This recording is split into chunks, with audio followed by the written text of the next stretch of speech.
Welcome to Dear Alice, a lifestyle approach to interior design.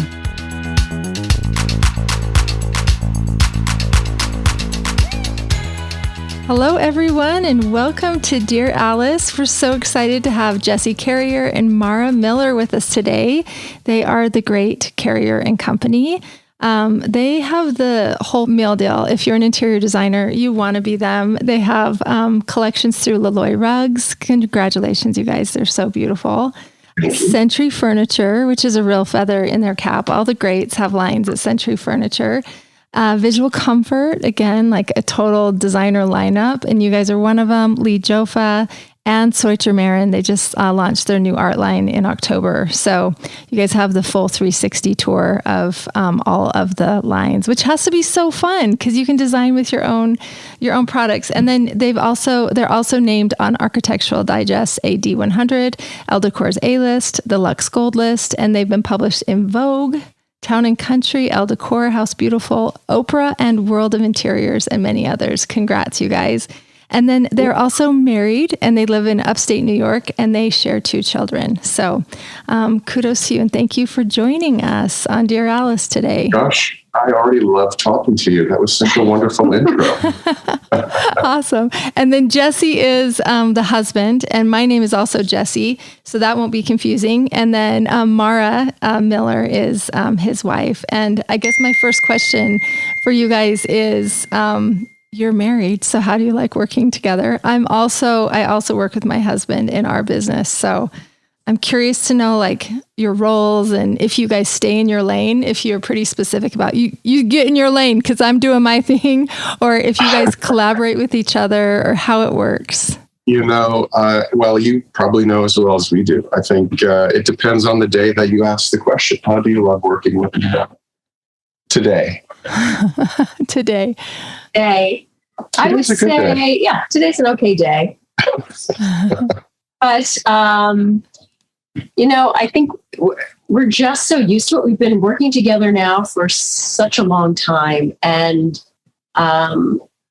most of the time, I really like it because it's like I say when we first started the company, one of the nicest parts was that it wasn't that it was together time. It wasn't romantic. It was just knowing that we were really committed and that we were doing everything we possibly could to protect the company and make the company a success. And I think that kind of trust was probably something that really let us take that chance and then grow the company. Yeah, and I'm totally joking. It's a joy to work together. No, it isn't. I mean, as with anything, it has its complications at times. And I think even if we were a non-married working couple, it would still, we would still have our differences. I think that doesn't change. But I think there's just always an unwritten, unspoken sense of trust. And also, I think it takes a lot of the drama or the upset. It's almost the opposite of what you might think. I think because we are married, I feel like it's like water off a duck's back. Sometimes if we have a disagreement, it's just like, whatever. And we kind of just move through it and roll on. Whereas I think if it were a different natured relationship, it would... HR would be involved. Yes. I mean, there would be... So what are your roles within the company? They're very blurred. I think we both have, we both come from design background. We both come from design firms. We're both designers. And I think that we both still function in that capacity. I would say the difference... We play to our strengths, I would say, or we support each other's weaknesses. So I feel like I love spreadsheets. I do a lot more of the hands-on work with the bookkeeper and accountant. I do more of the contract revisions. Jesse is, I think, a more outgoing person than I am. So if someone has to go somewhere and meet a potential client, it's Jesse, not me. I think it's very yin and yang. I think it is, I think it's big picture and minutia. I think that we both approach projects from different perspectives and we find each other in the middle. So I feel like I feel that it makes for a stronger projects to have four eyes instead of two, and two different points of view that come to the table. And yeah, it's never a straight path to the end. I think that makes each project a little more unique and interesting and dislike prior projects. So I think it always keeps it kind of fresh and interesting. But I think that we bring different things to the table. And within the company, I would agree with Mara. I think that I'm more sort of outward facing, client facing, and I think Mara is more in the weeds with the staff and with clients. But I think that's really, those are, if you wanted to make those lanes, those would sort of be the lanes I would say that we are in. Yeah. Great. That makes sense. Yeah, definitely. That makes a lot of sense because it's all there. I think people think what we do is so glamorous because we're these designers and these tastemakers, and they think we just shop for a living and have people walk behind us holding all of our bags or something like that. But we're wearing feather boas and saying the word darling a lot. But it's really like so much work. So when you say Mara or Mara? Mara. So when you talk about the minutia, I feel that so much. It's like in every detail, and the employees and the communication and the culture of the company, and like so much of it is not interior design, but you sign up to do this thing that you love, and then you create a company, and then you're doing all these other things that you aren't design at all. How big is the team that you guys have together? I think we're up to. It's small. It's still small. It's about 12 to 14. Mm-hmm. We have a couple of floaters who are full-time remote. So I think including ourselves, we're 14. Yeah. So you manage 14 people, you work with 14 people, you collaborate in different ways, you're communicating constantly.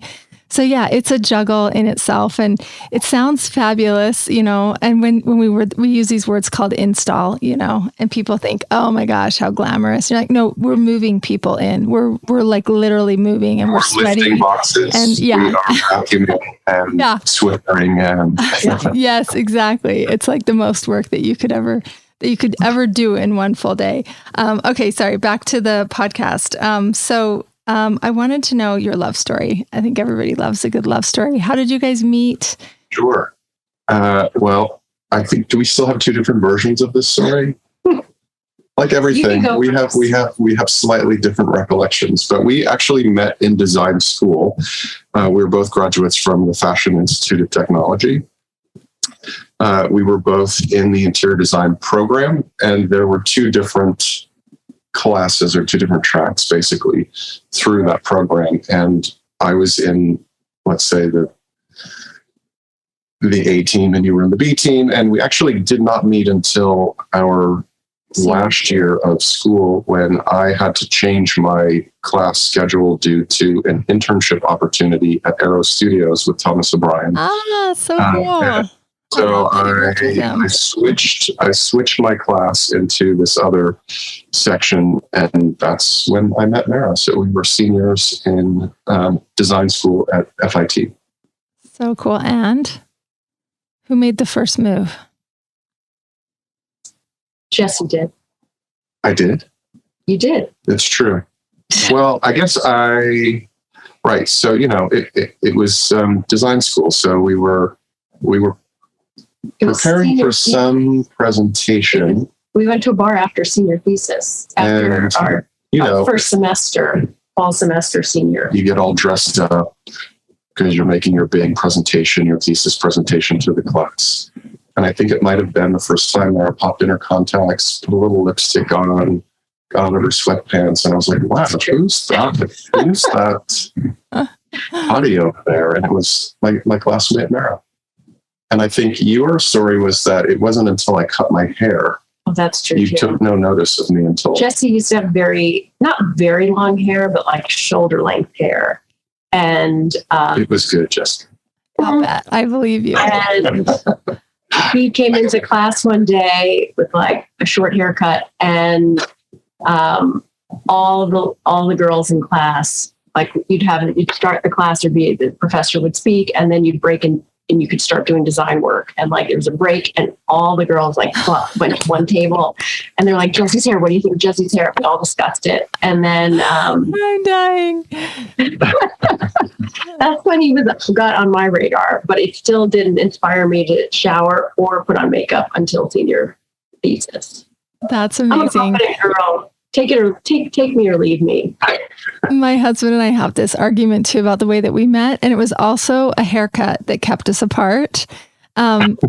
His first date, we went out, he had a Caesar cut. Do you guys remember the Caesar cut? Where it was like bangs straight across and they combed everything forward. Well, he's a Jewish boy, and so he's all nose, and the Caesar cut did nothing for his face. A really handsome guy, but he was not handsome with the Caesar cut. And I was not interested in going, he was a setup. I was not interested in going out with him again because I was like, I just don't see it, guys. I don't know. I'm so glad you think we're going to be such a cute couple, but I'm just not attracted to him, you know? Anyway, somehow we went on a second date too, but it's funny that it was like this haircut that made you actually see like, oh yeah. And yeah, Mara putting in her contacts, and yeah, that's hilarious. I love it so much. So from start to finish, how long did it take till you guys were married? You go to the bar, you start noticing each other, you start dating.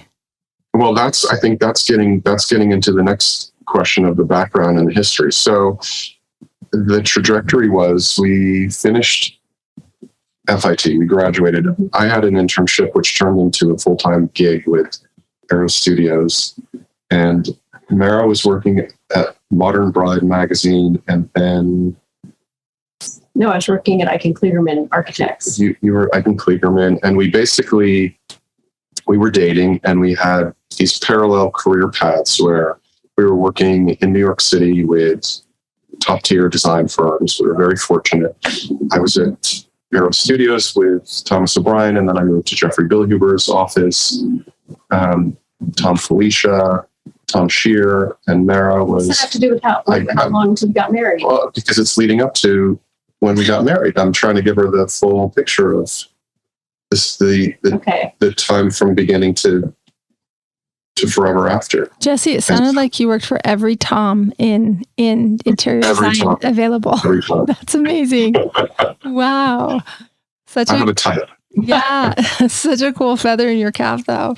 That's amazing. So you guys are like working parallelly, and years are going. So yes, that was my path, and then Mara was.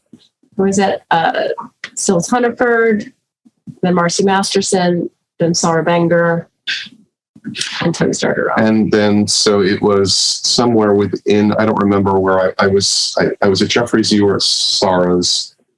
And we were married, and that was probably 7 years after graduation. We were married, and then we probably took another 7 years to have our first child. 10 years. No, we should have done the math before you asked these questions. Math. I know. We dated about 7 years before we got married, and then Jack was 4 years after we got married. 4, so it was a total of 11 years.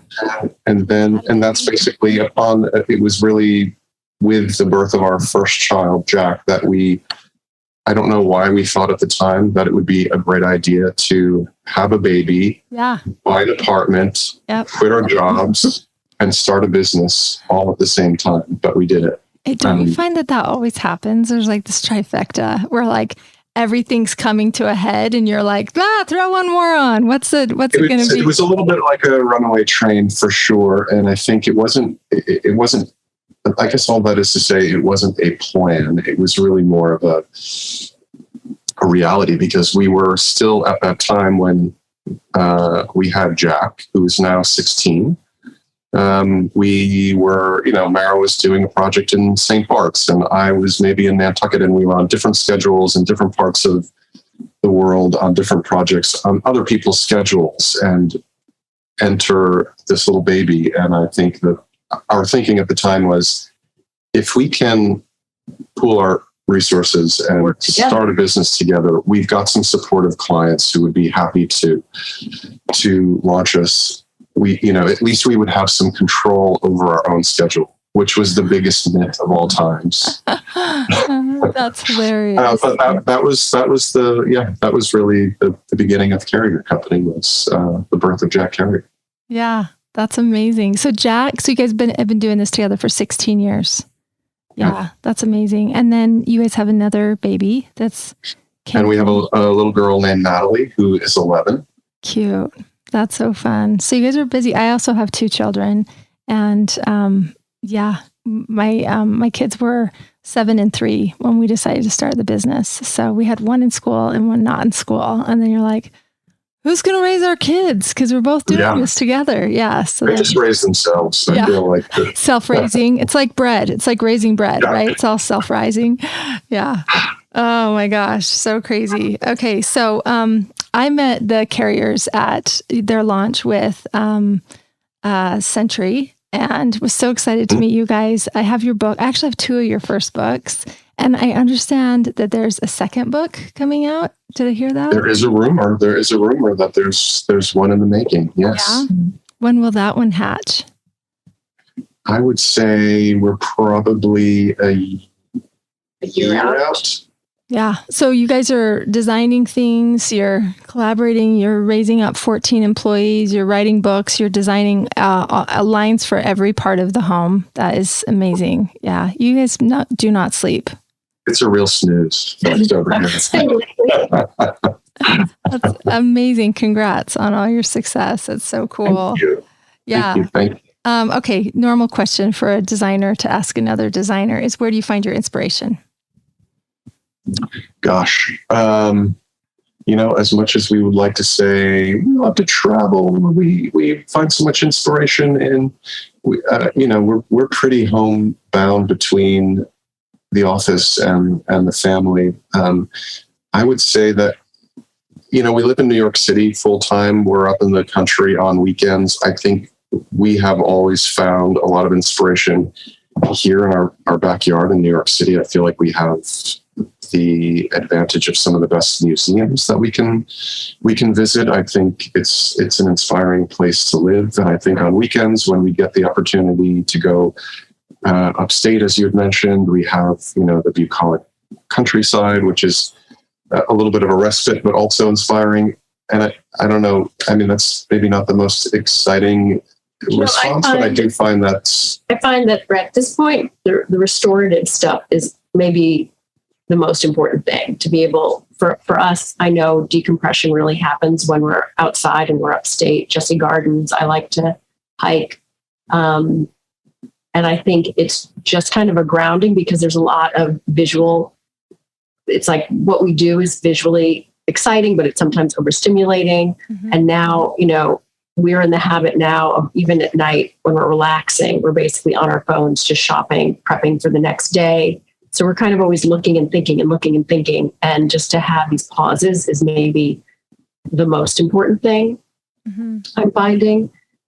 And then because life is getting so busy, I really enjoy the fact that we really do a deep dive with our clients, and I kind of live vicariously through them. Like, it's figuring out what the fantasy is for their home and their property. And when we're lucky enough to do projects that are vacation homes, where I think there's always an added element of kind of romance or fantasy. It's I think what kind of keeps it really fun. So on the sort of the programming of the home, like the very beginning, you're trying to understand this client. Are both of you on that first meeting with them? Yes. Yeah, that's cool. Yeah, I think you're both asking your questions. Yeah.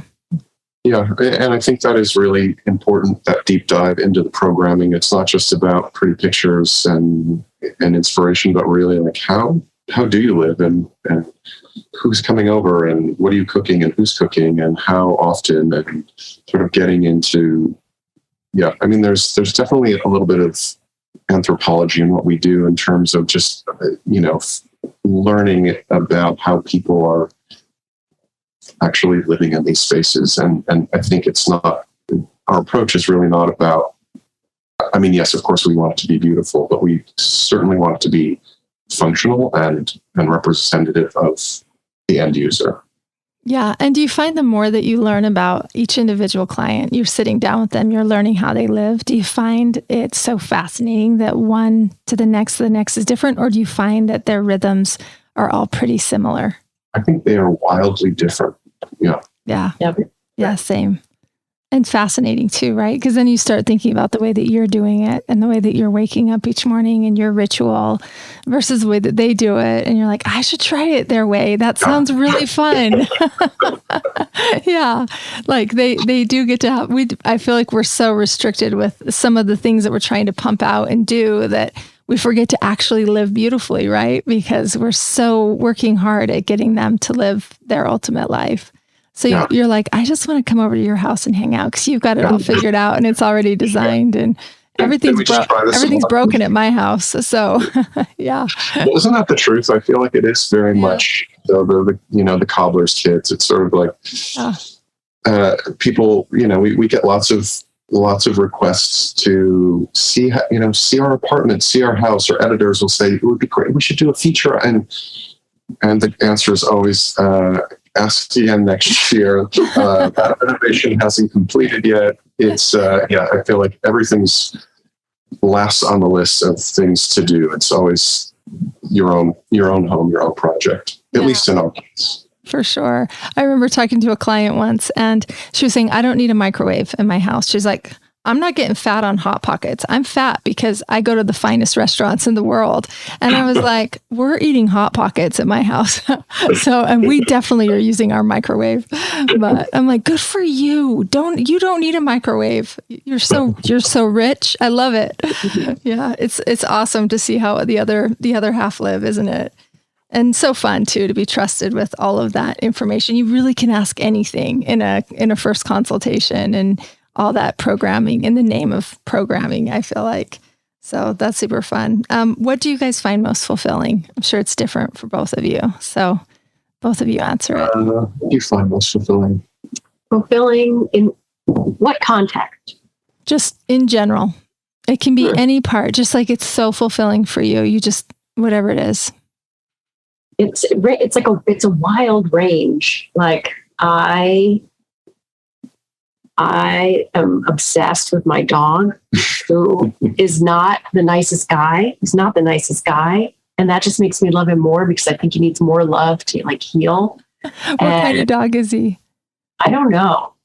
He's a mutt, and I think he's got he's a rescue dog. Maybe Chihuahua, maybe terrier. He's got something in him with his eyes are crazy. He's got little crazy eyes, but I love him. Making him happy makes me so happy. It's true. They really are in love. That's really nice. True love story. We back this up. That's cute.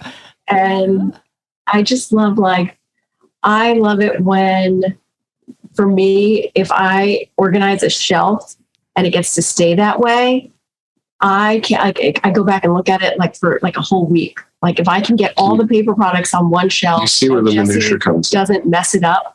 Oh, that makes me so happy. An organized closet and an organized spreadsheet. I love an organized spreadsheet. I love an organized closet. I love it when somebody has followed my plan in how they load the dishwasher. Mm-hmm. Love that. It is the smallest things that really make me really happy and grateful. And you probably just go back there and open that cupboard and look at that shelf just on a whim and just think, I got it together. Yeah. And I open it a lot and I think Jesse just doesn't get me. That's all I want. I always mess it up. All the paper products on one shelf and the cleaning products on the other. Yeah. And that sounds pretentious, but we're in a New York apartment. We don't have that much space. Yeah. Yeah. I get it. And you can glance at it and know I've got to order this or that. That's the point of it. The point isn't for beauty. The point is so that it's ease. Oh yeah, we're low on Swiffers. I love it. Yeah. How about you, Jesse? What do you find? Well, I'm going to take it back to the design realm. And I'm going to say, when you asked the question, I was thinking more, what do I find fulfilling in my job? And I would have to say what I really find most fulfilling is when we have completed a project and installed someone's home, and it may not be immediate. It might even be, I think the most fulfilling is maybe a couple of years down the road when we get an unexpected note or an email from a client who's just so thankful and appreciative of of what we have added to their, not just to the design, but to their lives, or how they, I mean, there's been a few really great examples of, and sometimes a little sad, but we've had clients who have unfortunately had terrible illnesses, who have just been so thoughtful and wrote and said, I'm just so grateful for what you've done. It's made my healing so much more profound to be in this beautiful space. It's been really, and I think, that's when we know we've done a really good job, is when it actually hits home for the homeowners, and they actually, it's not just a visual sensation, but an all over sensation for them, that it actually makes them feel good about where they live and how they live. And I think, we've done a good job. That's great. Yeah. Yeah. That's powerful. That's really cool. It's it's an emotional thing too. People don't consider all that does for your psyche and everything else. It's really beautiful. Okay. What's the most challenging part of your job, each of you? Actually, I'll ask you two questions in this one. The most challenging and the most rewarding part of your job. I mean, I think the most challenging part of the job, and we even touched on this a little bit in the beginning of the conversation, I think the managerial aspect of just sort of making the machine run is always challenging, because I think there are always factors outside of our control that get in and mess up the works. And I feel like every day we sort of come with a plan, and God laughs, and we just, you keep rolling with it. And then it certainly can take a toll. I think that's probably the most challenging part of what we do, is just the daily grind, and just trying to keep projects on track, keep staff moving forward in the right direction and on track, and pleasing clients and managing expectations. I feel like that's those, I would say not that, but those are the most challenging aspects, I feel. Most rewarding? What's the rewarding? I think the most rewarding part, not to be redundant, I think the most rewarding part is the payoff, and I'm not talking about the financial payoff, but those calls that you get from those happy clients at the end, even if it has been a long road to hoe and a windy path to get there, and there's always ups and downs. But I feel like at the end of the day, when you have put all of that effort into a project, whatever it is, even if it's a line of furniture or a lighting collection, like those, you get to the end of it, and then you have that moment where you go to market and you get to display and create your vignette, and you get these amazing accolades, and wonderful people like yourself come up and you say, "Oh my gosh, it's amazing to meet you. This is a beautiful collection." I feel like that is the most rewarding part, when you receive that validation that what you have done, what you have been toiling through for many, many months and sometimes years, is worth all of the effort that you put into it. I think that's always a great reward. Yeah, those are great answers. How about you, Mara? For me, the most challenging part of the job is, in truth, we've bitten off a lot, right? We've been growing the design business. We've been growing the product and licensing and things like this. I think I didn't understand all the layers that were involved. So I think we worked for 10 years in the industry before starting our own company. So the interior design and project management was really natural. And it's been how we've been developing what seemed natural, like, we design furniture. We do, it seemed like a very natural extension of what we do, but it actually is like running a second business. And we had to change the structure of our staffing to make sure we had our partners and marketing people and PR people had support from our company. So things got a lot more official, I think, when we used to kind of do our own PR and everything was very organic. And now we have kind of roles and teams and outside agents, and it's kind of taken on a bigger life, and it's something that we're learning our way through. So I feel like we can't always anticipate what the next step is. So that's more of a struggle, where I think with the interior design office, you understood how to run it and what would be smooth. And what a bigger job meant versus a smaller job or different scale budgets. Like that was all understandable. And this has been maybe a learning curve, not bad, but just challenging, new, and a lot of new things to learn, for a lot of new relationships too. Mm-hmm. Yeah.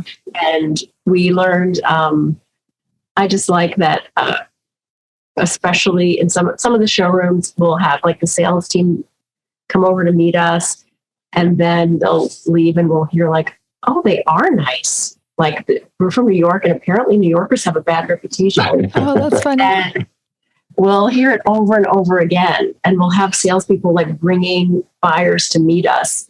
And they'll be like, they're from New York, but they're really nice. Oh, and then, hilarious.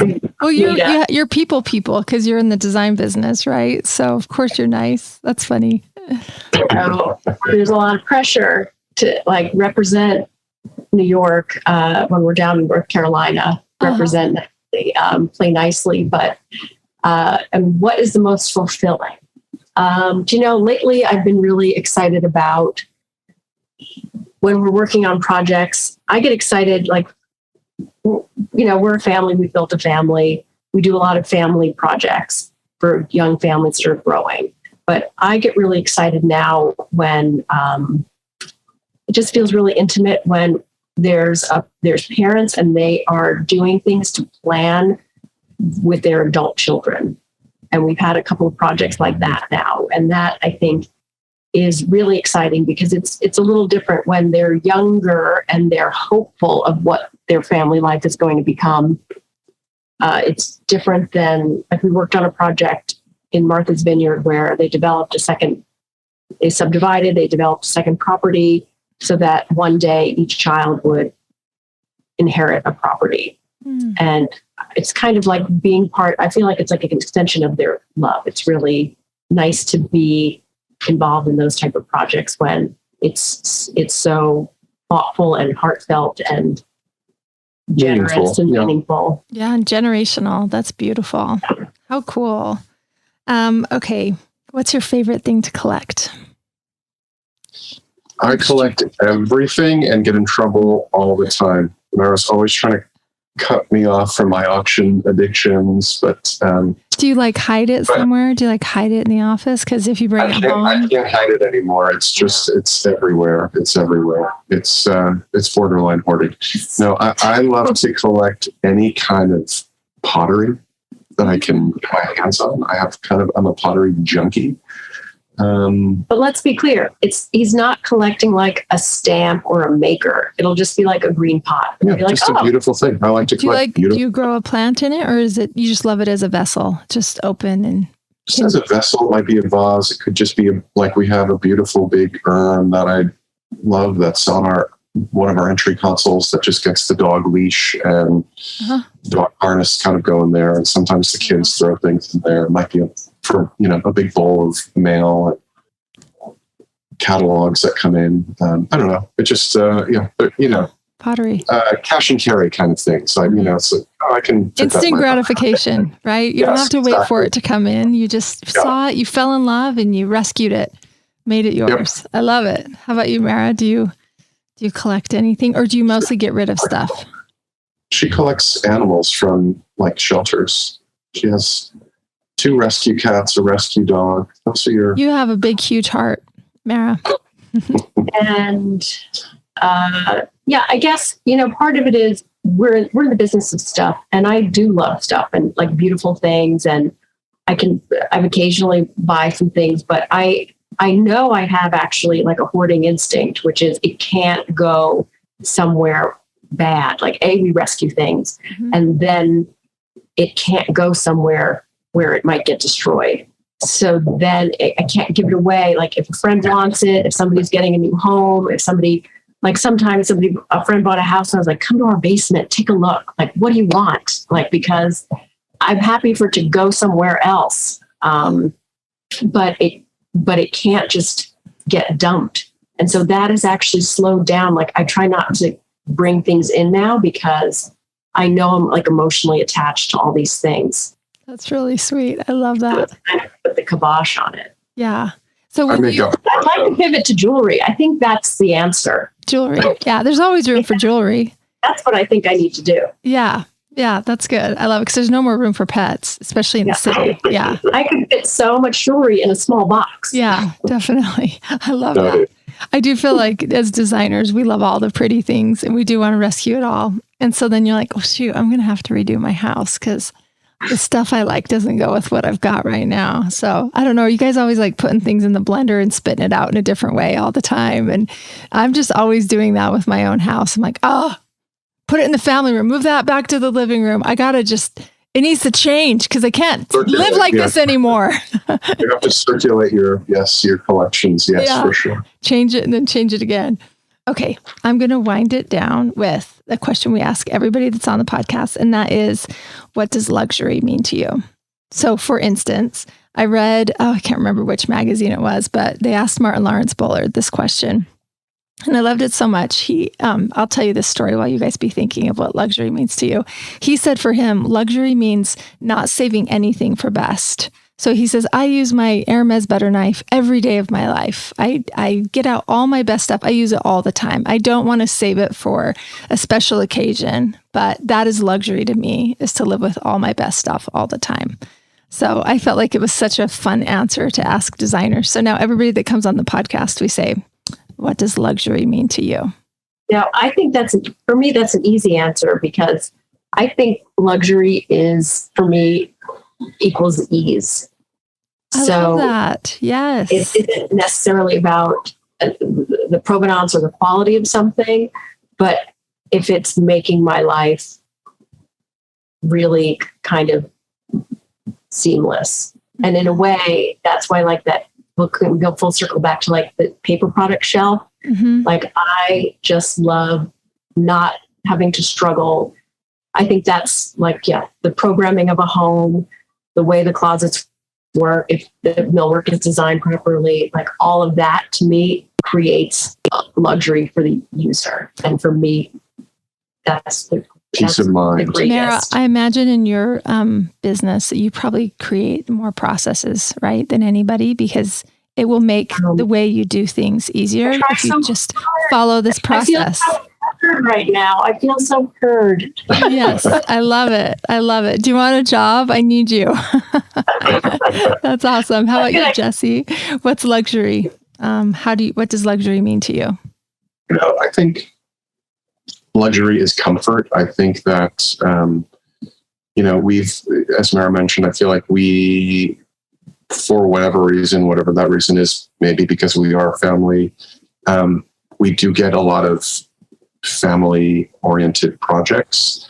And I think that there comes with that a certain amount of practicality, or the idea that, we have pets or we have kids, or, you have to be, we'll sort of get those kind of requests from clients that they want to make sure that it is durable, it is stain proof, that it is. And I think that what luxury is to me is being able to, it's a little bit like the Martin Lawrence Bullard response, but that you can live beautifully, luxuriously, and still love your pets and your kids, and let them come into the living room and let them and eat at the dining table, and use your good dishes. But I think that that is, for me, luxury is the sort of comfort level of being able to have beautiful things that are functional and that you can use on a daily basis. Yes, I think we certainly grew up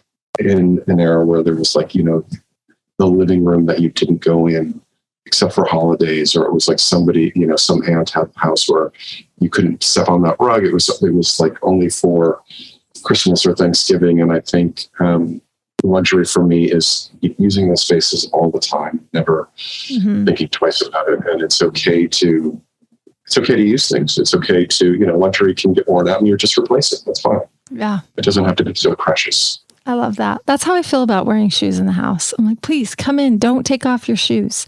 You'll make me uncomfortable. Yeah. Like just everybody be comfortable and come in, and all this stuff was designed to get used. So yeah, I love that so much. Great answer. Thank you so much for spending so much time with us today. You guys are the best.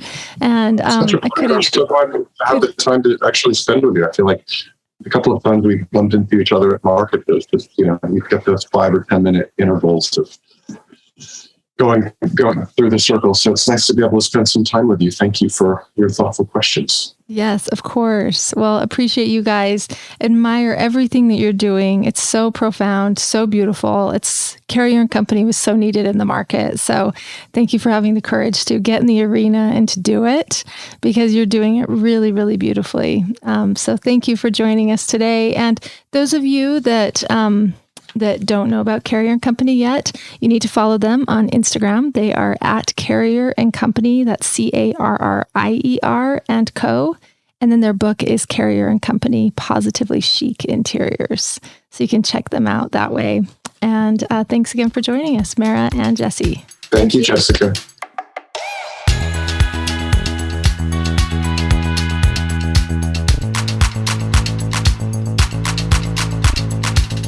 Hey, thanks for listening. If you like our show, please leave a 5-star rating.